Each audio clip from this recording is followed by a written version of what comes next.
December is finally here. The winter meetings are just around the corner where probably nothing will happen because the winter meetings are all a lot of hype and nothing ever ends up happening like we think it's going to happen there. But before we get there, we're going to empty the inbox and take all your questions, and we're going to try to sound like we know what we're talking about in the process. You are Locked On Guardians, your daily podcast on the Cleveland Guardians, part of the Locked On Podcast Network, your team every day.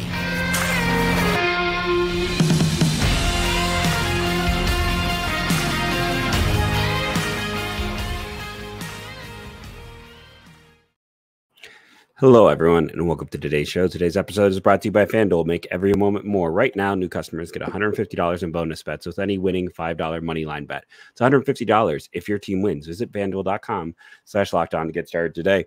So I have a new secret weapon to try to cut back on the coughing, and I intentionally did not show Justin just so we can have a fun moment here on air. Always fun. You know. Eggnog. Oh, yeah. Eggnog. Sure. Just pour it. I've heard right dairy often eliminates coughing. Yep. Dairy helps with mucus, right? Just gonna pour it on in there for you. I'm gonna double coat my throat.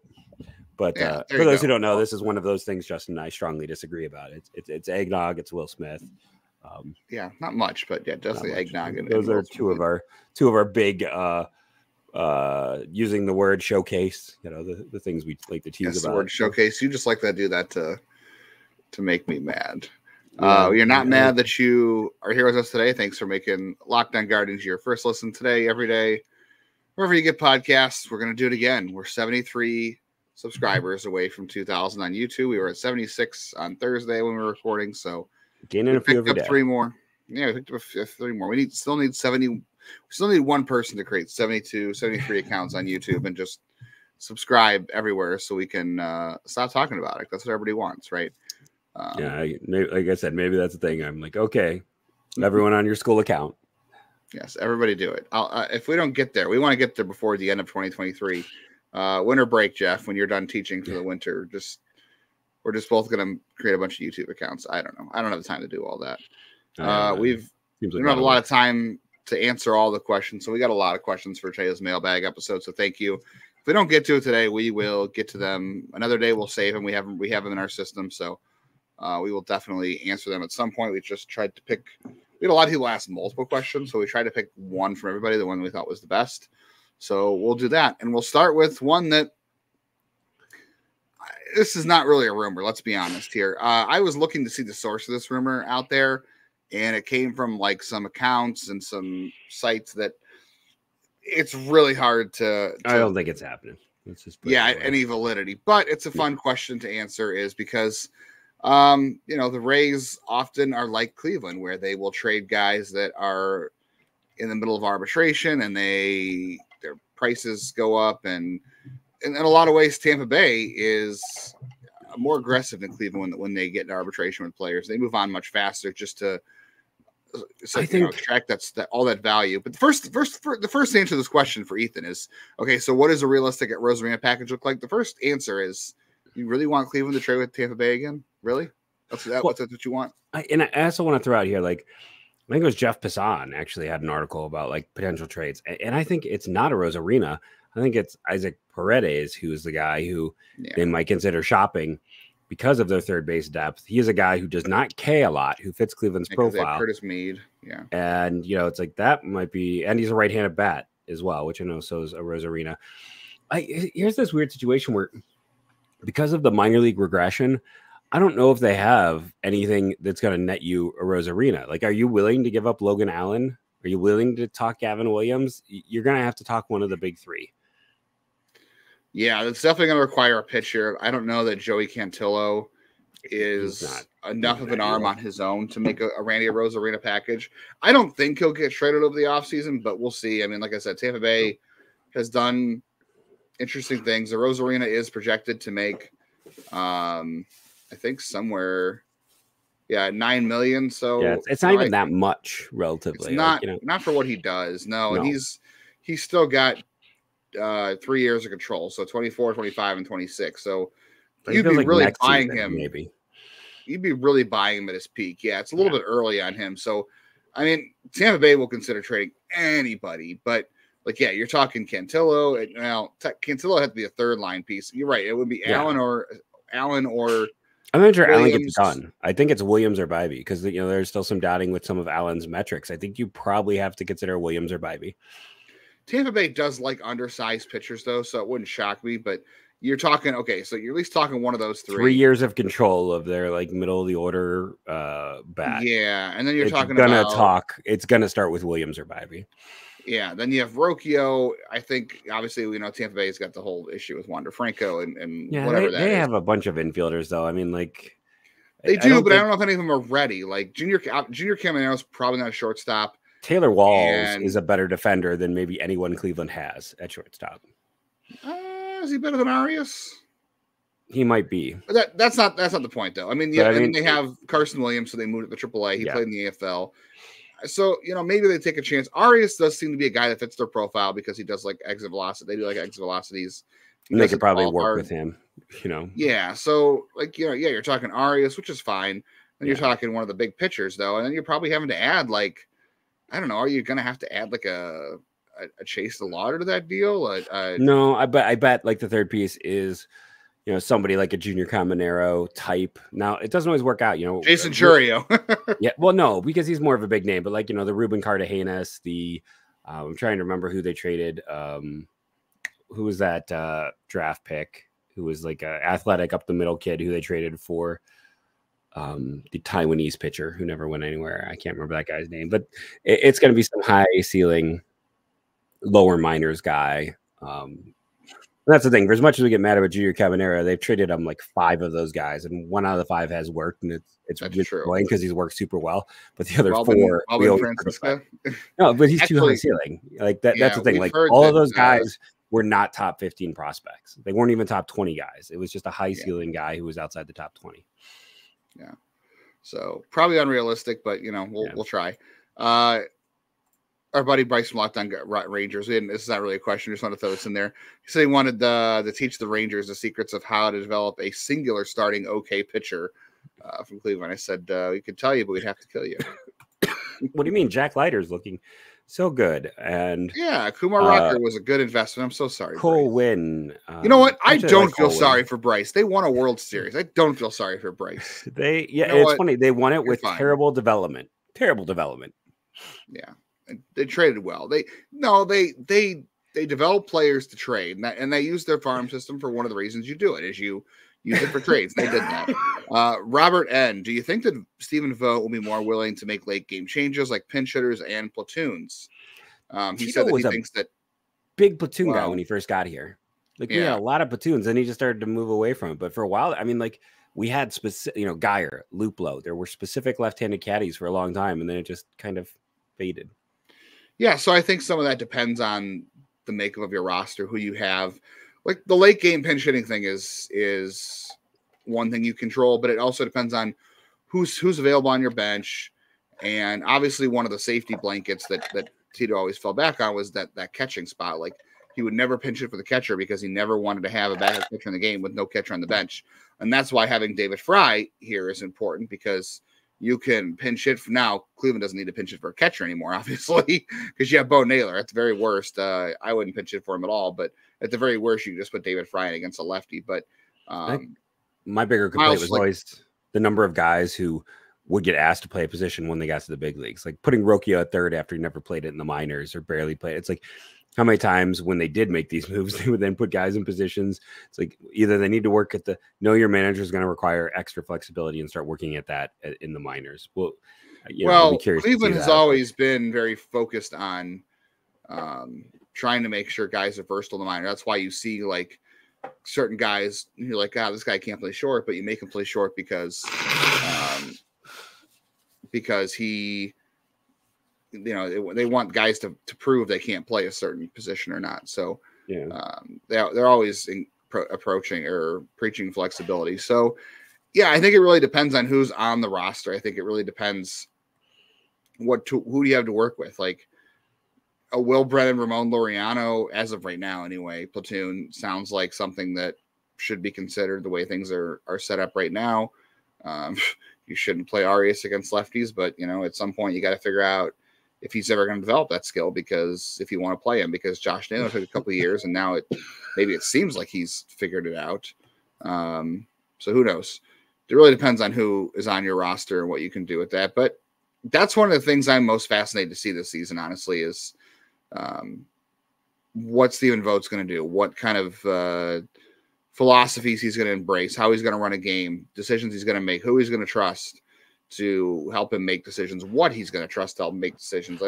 I'm just very excited to see how things change or how things are different with Stephen Vogt and this new very young coaching staff and the mix of new and old, especially. So I'm definitely interested in watching how this unfolds. All right, we've got a lot of questions still to get to here and not a lot of time, so we're going to roll through these as fast as we can. So make sure you stick with us on Locked On Guardians.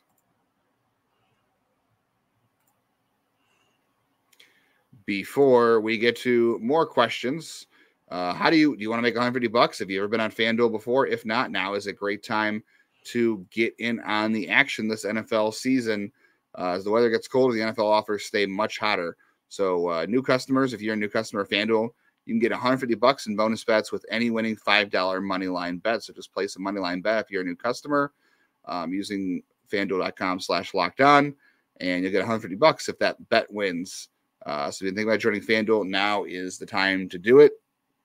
A lot of NFL stuff going on. And hey, if you're not an NFL person, college football, there's a lot going on there. You got championship games this weekend, which Ohio State won't be in. I'm going to try not to remind myself of that too much, but I would definitely not bet on Iowa scoring the over on whatever points they're given or the over for the game.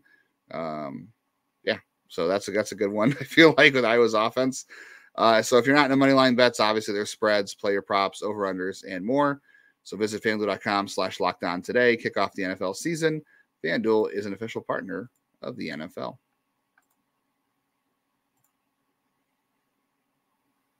And before we get to more questions, too, with the winter meetings coming up, this is important. You're going to want to get over to Locked On Sports today on YouTube and subscribe to the first ever national sports 24/7 streaming channel.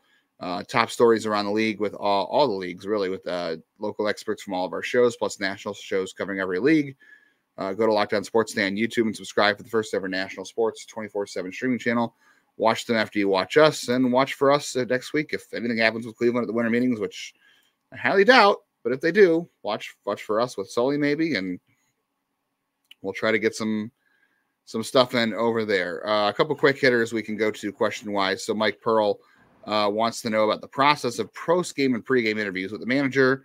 Are there unwritten rules about what can and can't be asked? And I would say this. There's really no unwritten rules. I think it's, first of all, these... Like we heard a few really dumb questions this year where it's like, they're not going to get super deep into anything. They don't have the time to do that. And there's so many reporters who want to get a question. So it's like, just be on point, I think, is always the thing, and make sure that it relates to the game of the day. Yeah. And it doesn't necessarily have to relate to the game of the day. It can be any kind of relevant question, I think, but yet relevant. That's the word I was looking for. The real thing is you have to develop a relationship with whoever you're interviewing, and it really depends on who you're interviewing too. I mean, interviewing Stephen Vogt will be a lot different than interviewing Terry Francona. But the thing I would just say is, like, if you're watching on whatever TV network is covering the Guardians next year or whatever, in the past, Bally's, those 3 or 5 minute clips you see after the game or before the game, that's not all that's being asked. And like someone was asking specifically about our buddy Andre, like the questions he asks, Andre has to get a specific, type of soundbite or a specific times, like different questions he's got to ask of sound bites for their show. So he's asking questions with a purpose, because it's going to go into what they're asking on the show. There are certain questions he has to ask to fill time on the show and to set up what they're talking about on the pre and post game show.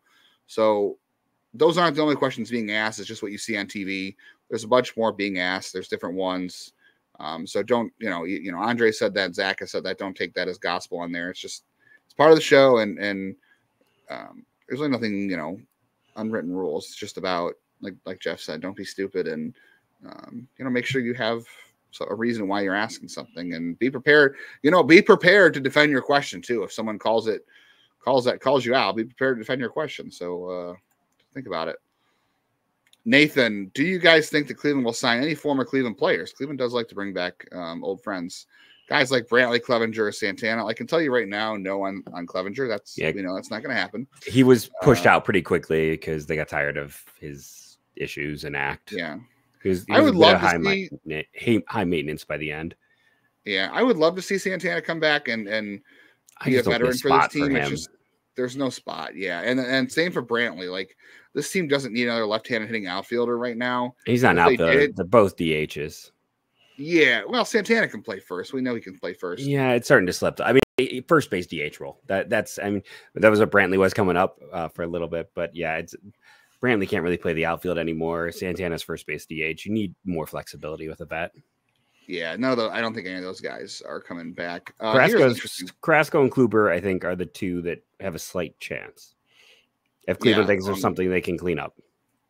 Yeah, or just trying something. LC Deeges on our YouTube channel. I said he saw me having a conversation on Twitter a few weeks ago about induced vertical break with Eno Saris. So Eno Saris at The Athletic wrote an article or had a comment about, I think it was an article about how during the World Series, how teams are sort of training for hitters to see rising fastballs. So IVB is induced vertical break is what he was asking. And in the postseason, there were a couple pitchers out there that I think it was Texas. It was Marcus Semien and Corey Seager. And it was a couple of Arizona relievers he was talking about that throw a fastball with a lot of induced vertical break. And basically that's like extracting gravity from the from the formula, whatever. I can't figure out what I was trying to say. But what IVB does or measures is how much vertical break your fastball is getting, or any pitch, I guess you can use it for, but this is specifically fastball related. The higher, the better, because it makes it seem like the fastball is going up when it's obviously going down because of gravity. But the more rise you have in your fastball, it goes over bats. But teams and hitters are starting to train their hitters to swing up at those fastballs. So Garrett Cole and all those guys, they might still be good at it, but you have to be really good at it. But guys who have like average numbers of rise on their fastball, if it's not great, teams are teaching their hitters to swing up and anticipate that ball carrying, that fastball carrying and hitting it out, in the air for a fly ball. So that is being, it might become devalued because teams are training for it. So teams might have to pivot, or pitchers might have to pivot to another sort of training method on their fastball. So that kind of fastball may not be as valuable as it was because it may be more hittable because teams are catching up to it. And it's all about the cat and mouse game. So when teams and hitters start to figure that out, they'll move to something else. It'll probably work. It'll be the craze for a couple of years, and then hitters will start to train for that. And then it'll just go round and round until guys adjust. That's just how it works. Agreed. I mean, there's nothing for me to add. I say we keep going. All right, here's one I knew we were going to get. So Kenny R., who, by the way, did tweet a Spotify rap that we were on a Spotify rap. So thanks, Kenny. What do you guys think about a deal for Lane Thomas? He listed some numbers there for him last year, and he's ARB 2, so he's got 2 years of control. Jeff's got strong feelings on Lane Thomas, and I do tend to agree with him. Lane Thomas isn't good.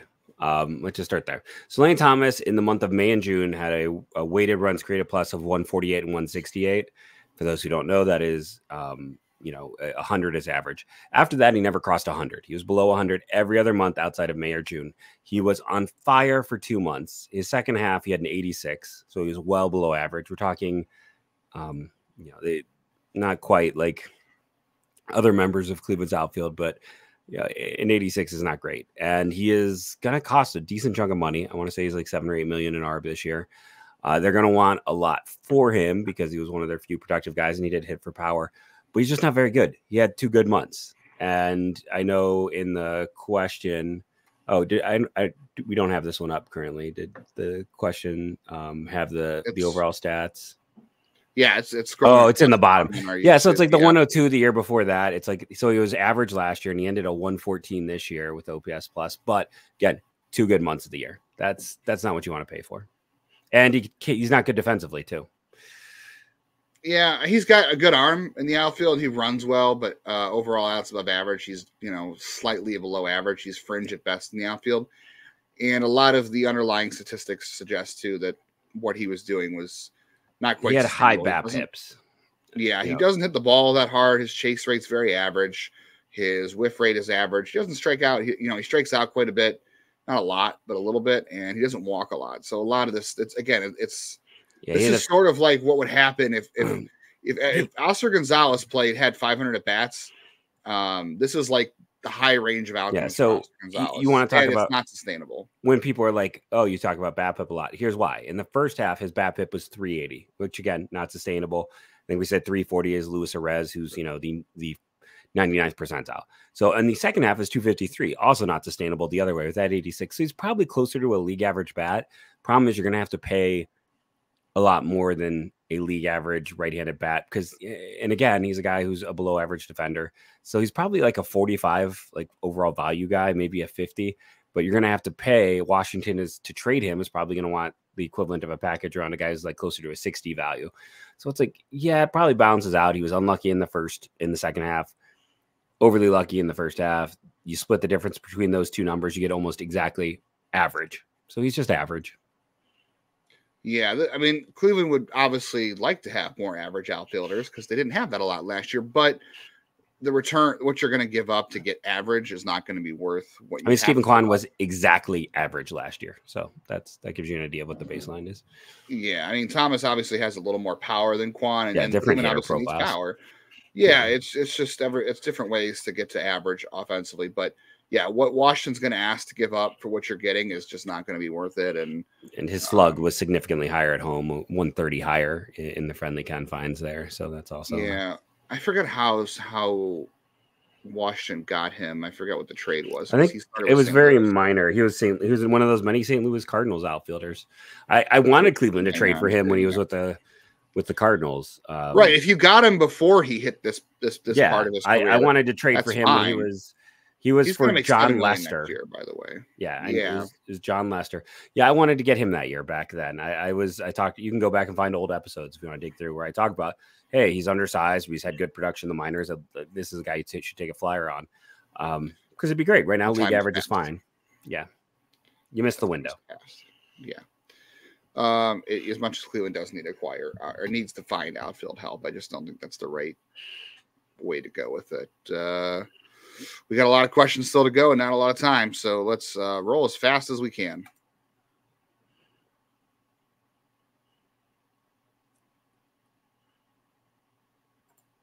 All right. So we talked about Lane Thomas.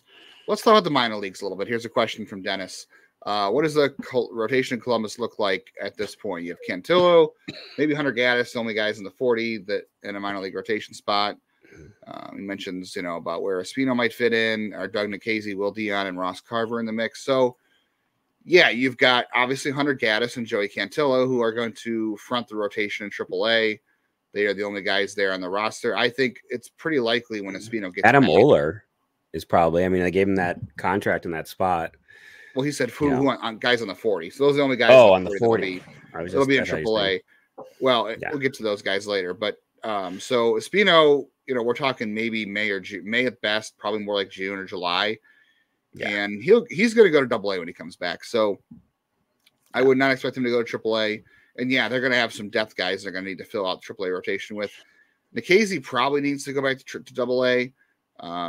He's turned into a reliever. Could go to AAA, but he's a reliever right now, and who knows what'll happen in the Rule 5 draft. And feels like Dion is the one who performed well enough to kind of keep up.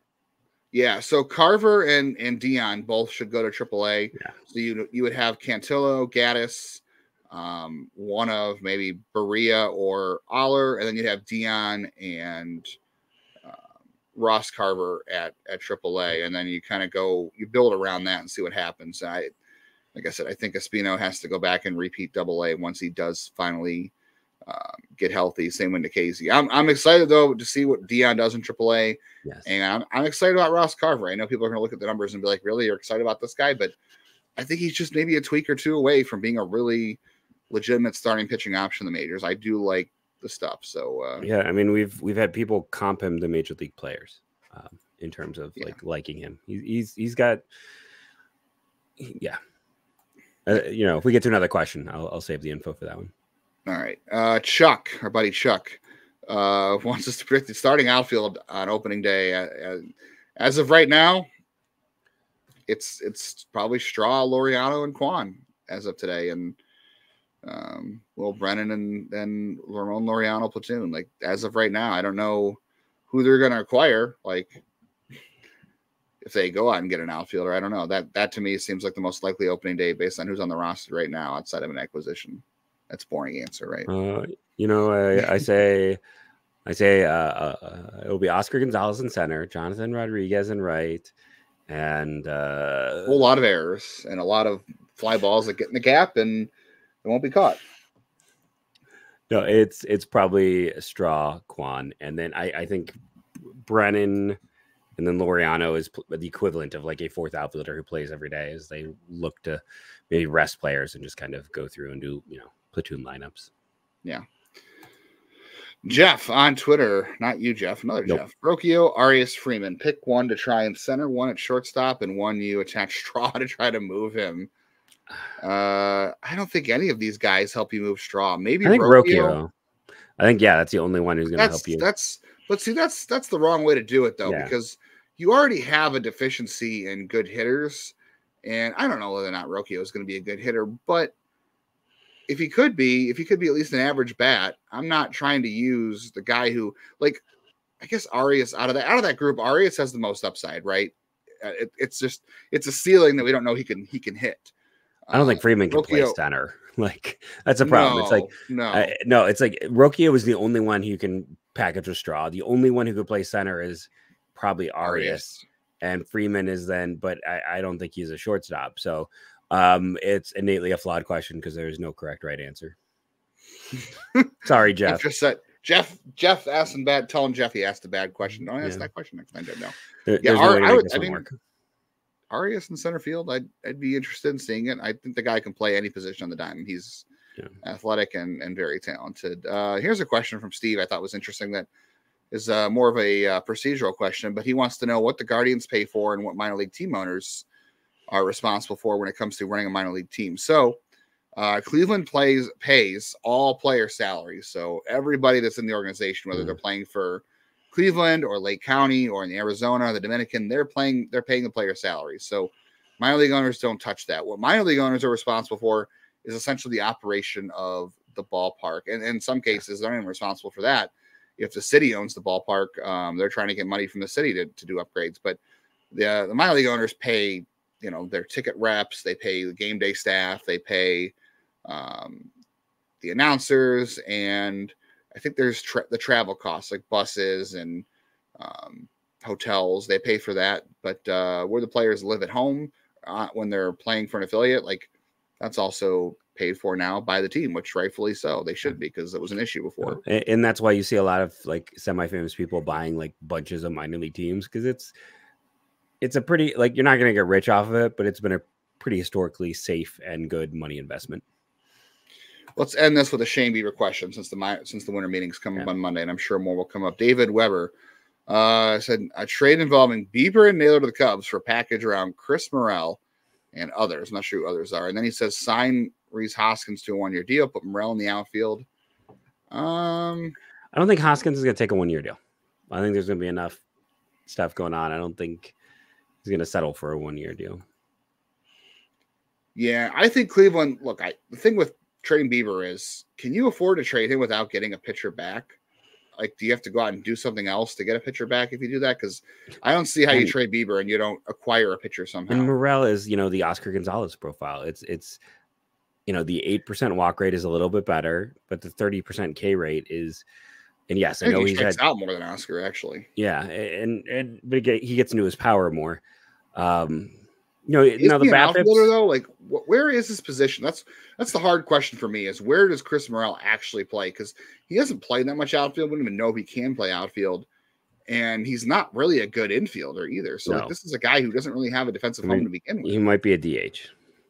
Yeah, which Cleveland doesn't need. And Rhys Hoskins might need to be a DH because he's coming off an ACL tear. You have no idea.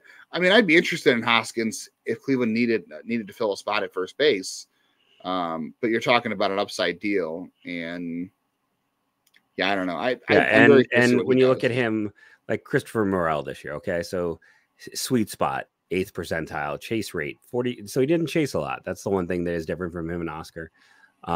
Strong arm, runs well, but terrible outs above average as a defender. Which that's Oscar too. Yeah, he's great arm, but a bad defender. What makes Morel more likely to be successful is his chase rate is not. His chase rate is almost average. Middle of the pack. Where Oscar's, we know, is terrible. That is how he's able, and his walk rate is middle of the pack, and Oscar's isn't quite that high. So he's plus Oscar Gonzalez. And that's valuable. That's a potential starter. I just think that's valuing him way too high. I wouldn't trade. Yeah, I wouldn't trade Naylor for Morel straight up. I would not. And Naylor means a lot to this team too. Yeah. So that's one thing. You're trading Bieber and you're trading a guy that means a lot to this team. That it's a kick to the morale, I think. No, and there's just not a lot. Both those guys at once. And there's not a lot to grab from that Cubs team. And that they're going to be willing to give up. Are you really upgrading too? I mean, that's a downgrade. When losing Naylor is hard, is really hard to replace. I know you're saying sign Hoskins, but you don't even know what you have in him coming back from surgery. And he's a guy who's been really inconsistent in his career too. I mean, it's like we've got a lot of questions we didn't get to today, so apologies for that. We have them saved for a future episode. Next week's the winter meeting, so we will have a show each day, obviously. Just talking about the rumors of the day. We're going to talk about Jackson Churrio's contract with the Brewers, if that affects Kyle Manzardo, and if Cleveland should consider a contract Kyle Manzardo. We'll have a Rule 5 draft review when that happens. We will, of course, have the draft lottery recap and never too soon for a draft in Cleveland, right? We'll do a preview there. We've got more positional reviews to do, and we have Let's Make a Deal with 29 other teams all coming up this winter. And we've got an interview with a scout coming sometime, I think. Yes, Let that out of the bag, maybe. Final confirmation, but yeah, Guardian Scout's going to be on the show. Maybe a player as well. We appreciate all of you. Remember to rate and review, download, it helps, and subscribe. Thank you for joining us today and being a everydayer on Locked On Guardians. And go Guardians, go.